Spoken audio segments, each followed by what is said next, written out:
Hello, I'm finally back with another update.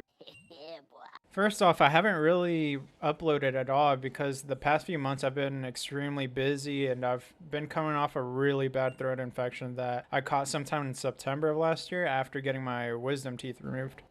Fortunately, I'm doing a lot better now, and to be honest, it's been a bit tough managing everything with the game, work, and just starting all sorts of new ventures. Anywho, I won't go on too much regarding all that, so let's just get straight into it. Okay, so just a heads up, I'm gonna keep it shorter than usual. I'm thinking about posting more, but in shorter devlog updates. I have been working a lot on the game since the last time I uploaded, and I'm super excited to share what all I've been working on with all of you. Alright, so I'm gonna go ahead and pick off right where I left off on the last video I had on level designing. I've been working on adding more sound effects, lighting, and triggers. I've also added more environmental elements to make the level feel more alive. By doing so, I've added notes, dialogue triggers, simple animated events, and the more further the player goes throughout the game, or like the more explorative they get, they'll definitely be shown like different elements that I've been talking about.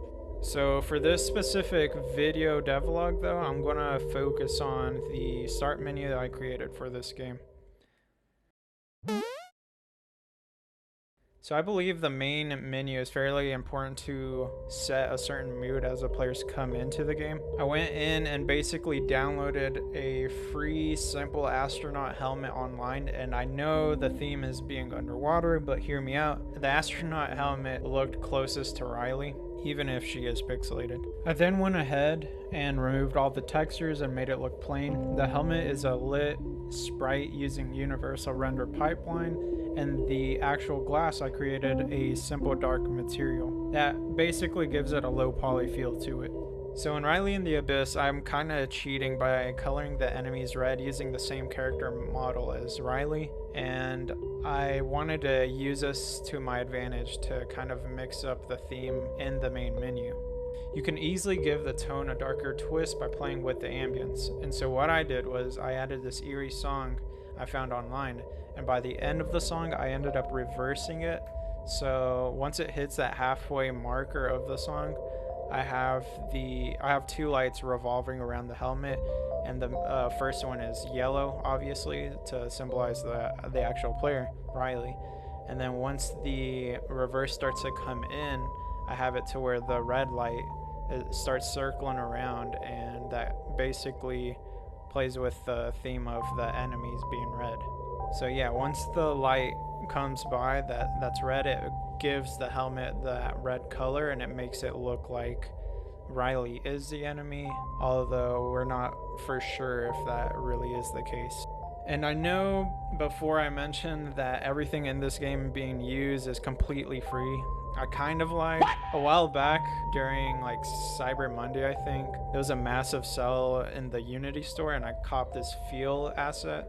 It's literally used to make the game feel more alive. So basically it activates a preset trigger or multiple triggers at once that you can customize. It's super easy to use, and honestly it saved me a lot more time after I learned how to use it.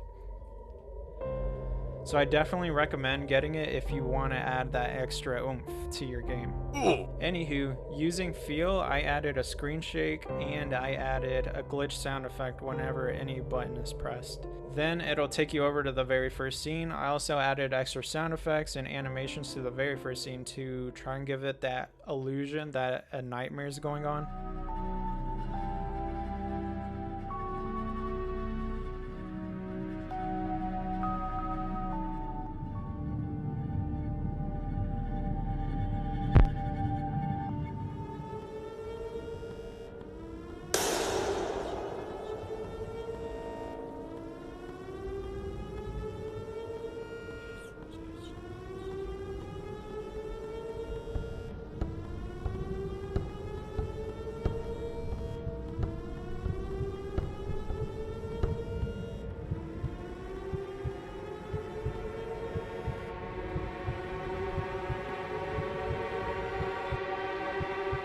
So back to the main menu, I actually added an Easter egg here too. It's fairly easy to activate, but I won't say what it is or how do you activate it. But I can't really seem to find out what I want to add to this Easter egg once this Easter egg is activated. I'm honestly thinking about adding a link to these devlog videos, but honestly I'm not super sure. So if you're watching this, just let me know down below if there's anything in specific, or just throw out some ideas that I can add on. But yeah, that's going to be it for this video. I'll be posting more soon. I still have a ton of awesome things I've been working on, and I have been showing a little bit of that within this video. But yeah, please stay tuned, subscribe to see more videos soon, and I'll catch you on the next one. Peace.